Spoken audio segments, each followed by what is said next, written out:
शिमला के शार्पित पहाड़, एक डरावनी कहानी। ये कहानी उन 4 दोस्तों की है जिसके साथ कुछ ऐसी घटना घटी कि जिसे उनका पूरा जीवन ही बदल गया। आइए जानते हैं कि ऐसा क्या हुआ था। मुंबई शहर की रहने वाली प्रिया शर्मा अपने दोस्तों के साथ रवि, साहिल और विजय के साथ शिमला जाने का प्लान बनाया। वो सब शिमला जाने के लिए बस में बैठ गए। कुछ ही देर में प्रिया सो गई। अचानक प्रिया की नींद खुल गई तो उसने देखा कि बस में कोई नहीं था। बस का ड्राइवर भी नहीं था। बस अपने आप ही चल रही थी। उनके सारे दोस्तों भी बस में नहीं थे। यह सब देखकर डर के मारे प्रिया जोर जोर से चिल्लाने लगी। अचानक उसे लगा कि कोई उसके पीछे खड़ी रहा है। जब उसने पीछे मुड़ कर देखा तो वहां एक स्त्री बैठी हुई थी।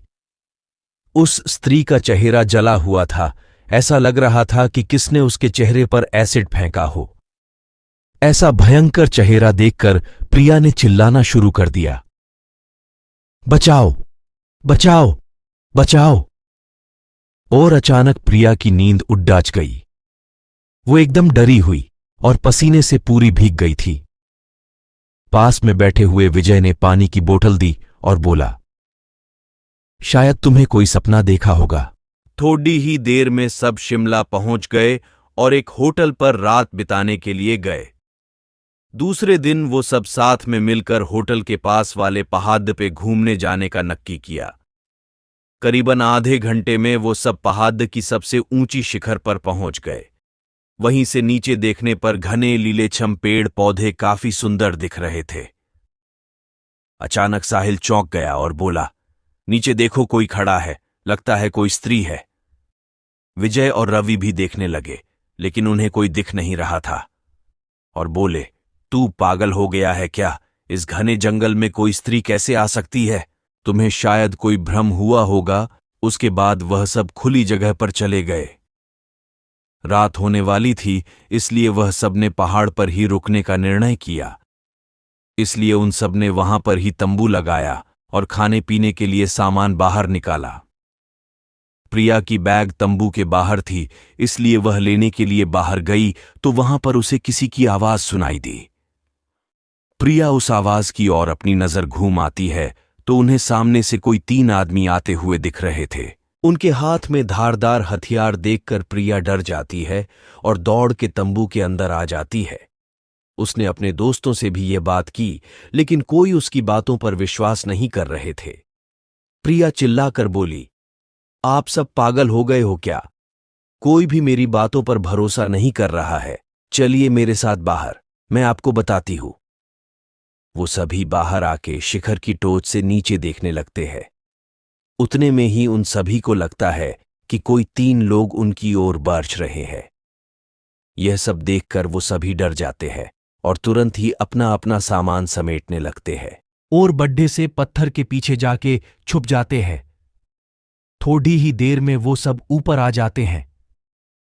प्रिया देख रही है कि उनके हाथ, पैर और सिर आम आदमी जैसे बिल्कुल नहीं थे। वो सब एक जगह पे बैठ जाते हैं और कुछ तांत्रिक विद्या शुरू करते हैं। उनमें से एक आदमी अपनी हाथों की उंगली को काट देता है, लेकिन अंधेरे की वजह से उन्हें कुछ भी ठीक से दिखाई नहीं देता है। अचानक उन चारों ने देखा कि एक औरत उन आदमियों के बीच में आके लेट जाती है। कोई नहीं जानता कि आखिर वो औरत वहां पे पहुंची कैसे।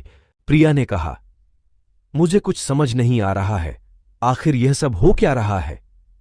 मुझे बहुत ही डर लग रहा है। एक के बाद एक वो तीनों उस औरत को सूंघने लगे। वहीं पे अचानक उस औरत ने अपनी उंगली उठाई और हमारी तरफ इशारा करने लगी। हम सब डर गई।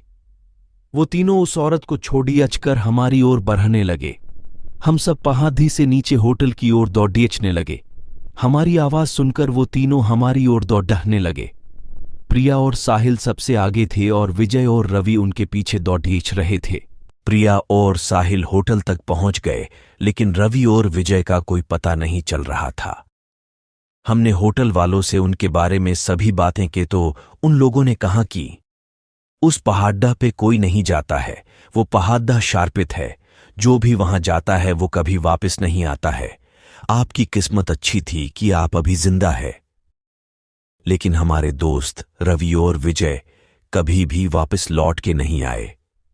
हमने उन्हें ढूंढने का बहुत ही कोशिश की, पुलिस कंप्लेन भी करवाई, लेकिन कोई फर्क नहीं पड़ा। दोस्तों, यह थी कहानी शिमला के शापित पहाड़। कहानी आपको कैसी लगी कमेंट में जरूर बताएं। वीडियो को लाइक करें, चैनल को सब्सक्राइब करें। मिलते हैं एक और नहीं बकवास भरी कहानी के साथ।